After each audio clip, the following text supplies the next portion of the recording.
Здравствуйте, друзья! В эфире «Геоэнергетика Инфо». С вами Максим Радайкин и сегодняшний мой собеседник, главный редактор журнала «Нефть и Капитал» Владимир Бобылев. Здравствуйте! Здравствуйте, Максим.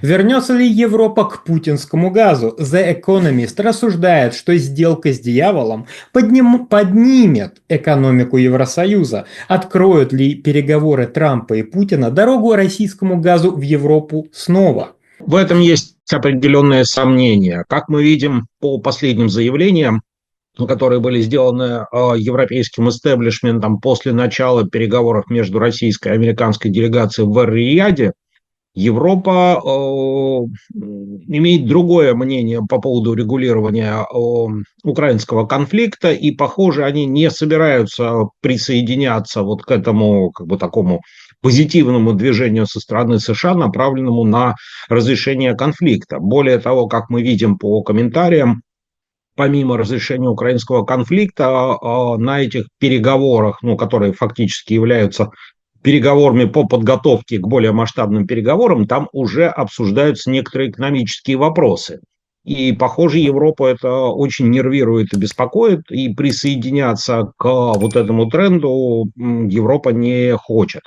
Как, опять же, недавно заявила Урсула фон дер Ляйен, Европа не собирается снимать какие-либо санкции, Европа не собирается идти тем же курсом, что и США, то есть как-то вот о чем-то договариваться, поэтому надеяться на то, что переговоры между Россией и США каким-то образом сподвигнут ЕС к возвращению к российскому газу, я думаю, что это, скорее всего, вряд ли реально, и надеяться на это не стоит.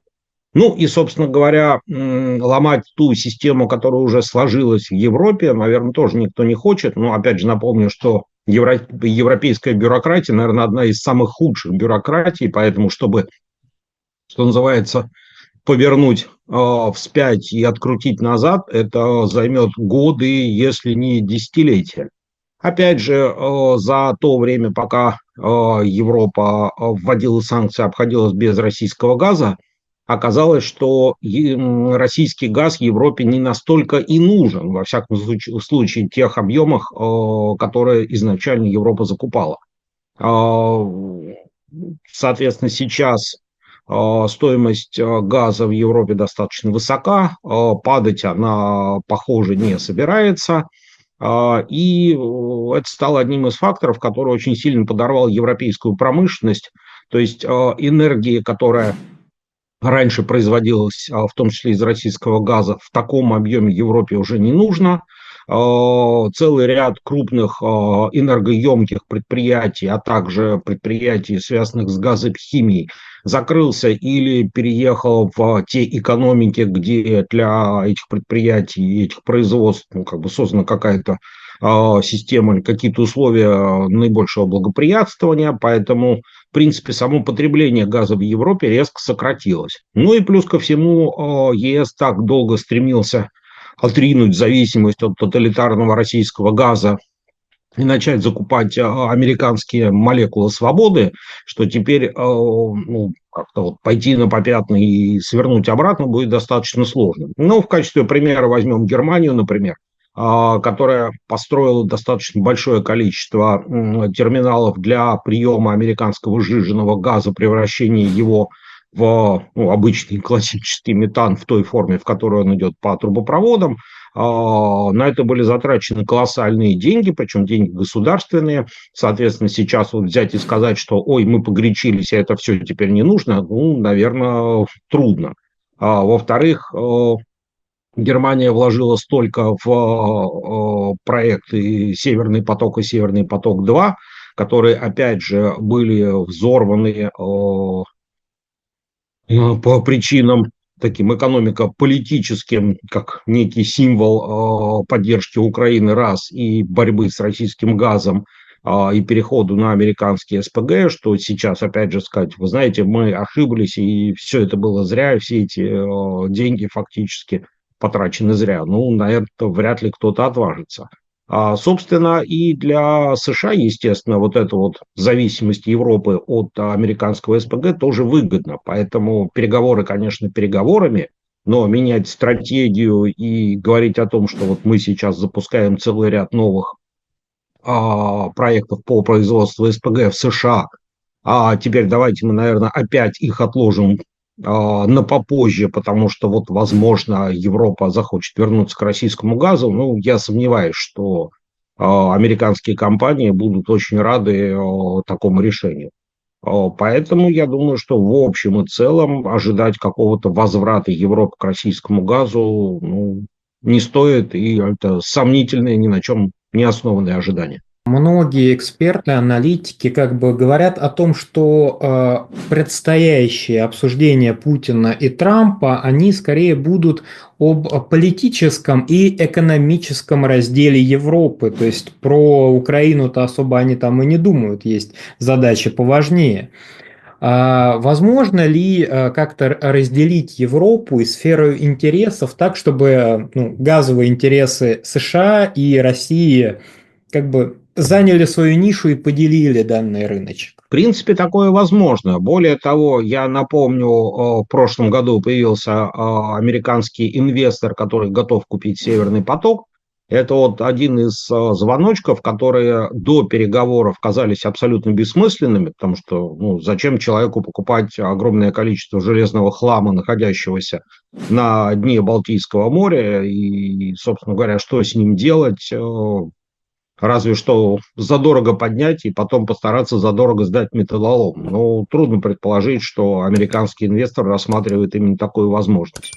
А вот с учетом начавшихся переговоров и обсуждения между российской и американской командами какого-то экономического взаимодействия и возврата к, ну, наверное, где-то как-то каким-то форматом экономического сотрудничества, вот в этом случае как раз «Северный поток» приобретает, и вот инвестор, который собирается его купить, это все приобретает новый смысл. Если, например, действительно американец купит «Северный поток», у него фактически будет газопровод, который можно отремонтировать и чем-то наполнить, а других вариантов, кроме как наполнить его российским газом, больше нечем. Ну и опять же, как мы видим, это, собственно, тенденция началась еще с времен первых санкций в 2022 году, когда российская нефть по мановению волшебной палочки превращалась то в латвийскую, то в бельгийскую. То же самое может быть и с газом. Я напомню, тема превращения российского газа там, в словацкий обсуждалась, когда Украина прекратила газовый транзит. Словакам, а также венграм, так или иначе, газ все равно нужен, и возможность поставок российского газа через украинскую ГТС рассматривалась только в том случае, если на границе этот газ из российского превращается в словацкий, вот в таком случае, как бы приподзакрыв глаза на его изначальное происхождение, готовы были пропустить его через Украину и закупать в Европе. Ну, то же самое может и произойти с газом, который пойдет по Северному потоку, то есть до финальной компрессорной там, станции, которая находится на берегу Балтики и откуда начинается Северный поток, идет в Европу, этот газ российский, а там дальше происходит сделка, в рамках которой этот газ продается, он становится, например, американским. И в Европу по Северному потоку, принадлежащему американскому инвестору, поступает американский же газ. Все формальности соблюдены, все довольны, все в порядке. Для американцев это, скорее всего, выгодно, потому что это более дешевая логистика, не нужно ничего сжижать, разжижать, достаточно, да, более того, даже не нужно этот газ добывать. Достаточно купить его на там, устье скважины или вот на входе в Северный поток, причем с соответствующим дисконтом, потому что американцы понимают, что этому российскому газу тоже больше некуда деваться, кроме как вот идти через Северный поток. Ну и, соответственно, там, купить, условно говоря, там, по $250 за 1000 кубометров, продать в Европе по 500, ну, маржа, очевидно, в принципе, привлекательная сделка. И главное, что политически все спокойны и довольны, потому что труба американская, газ тоже. И есть вот такой вот вопрос, точнее предположение. Даже начинаются разговоры о том, что если Соединенные Штаты ну, в должной мере, какими они сейчас стали импульсивными, отменят какой-то ряд санкций, санкционных списков, то санкции Евросоюза в отношении российских энергоресурсов станут бессмысленными. Это так? Это не совсем так. Санкции европейские, скорее всего, сохранятся, потому что уже больно боевито настроена Европа по отношению к России в целом и к российским энергоресурсам в частности.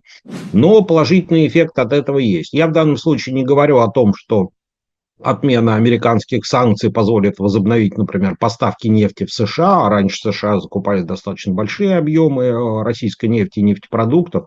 Там по нефти это было порядка чуть ли не 5% экспорта, по нефтепродуктам даже несколько больше. И в некоторые годы или месяцы Россия даже боролась за первое место по объему поставок нефти и нефтепродуктов в США с Саудовской Аравией. Но суть не в этом. Самое интересное, если будут отменены какие-то финансовые санкции, в частности, с точки зрения взаимодействия с американскими банками, а также если США снимут вот эту угрозу вторичных санкций для банков других стран и риск, скажем, совершения расчетов с Россией, с российскими банками за российские же энергоресурсы, он будет снят совсем или уменьшен. Вот это как раз очень интересный момент, потому что, напомню, например, у России возникают проблемы с поставками энергоресурсов в Китай. Причем даже скорее не с поставками, физически-то как бы это можно сделать, а с оплатами. Те же самые проблемы возникают с Индией за поставки энергоресурсов. Ну, такие же проблемы зачастую возникают с Бразилией, там, с африканскими странами, куда российские энергоресурсы поставляются, а вот заплатить за них денег бывает сложно. То есть заплатить, может быть, и получается, а вот получить эти деньги Россия затрудняется.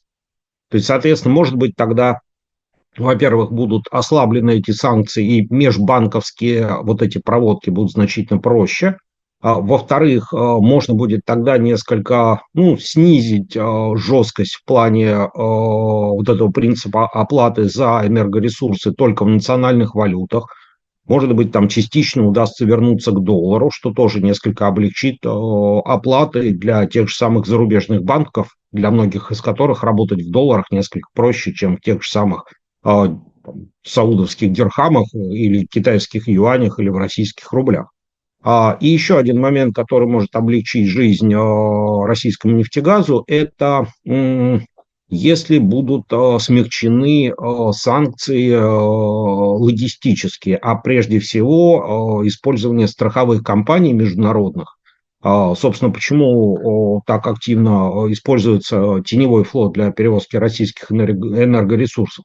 Потому что санкции наложены в том числе и на привлечение и использование зарубежных страховых компаний для, соответственно, страхования перевозок нефти. То есть, соответственно, если будут сняты риски вот этих вот угроз использования международных компаний, и можно будет получать международные страховки, сразу снизится риск прохода через Суэцкий канал.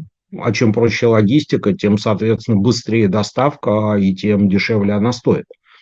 То есть, получается, основные как бы профиты от снятия вот этих американских санкций, они не непосредственно касаются нефтегаза с точки зрения поставок, а вот прежде всего как бы для вот этой структуры, обеспечивающей логистику российской нефти на международные рынки и получение оплаты за нее. Владимир, большое спасибо за комментарий. Друзья, подписывайтесь на телеграм-канал Геоэнергетика. Обязательно подписывайтесь на телеграм-канал Нефтекапитал. Ссылка будет в описании и закрепленном комментарии. Там же будут реквизиты для желающих финансово поддержать наш проект, чтобы мы и дальше также бодро вещали на всех площадках без монетизации. Спасибо, до новых встреч. Спасибо.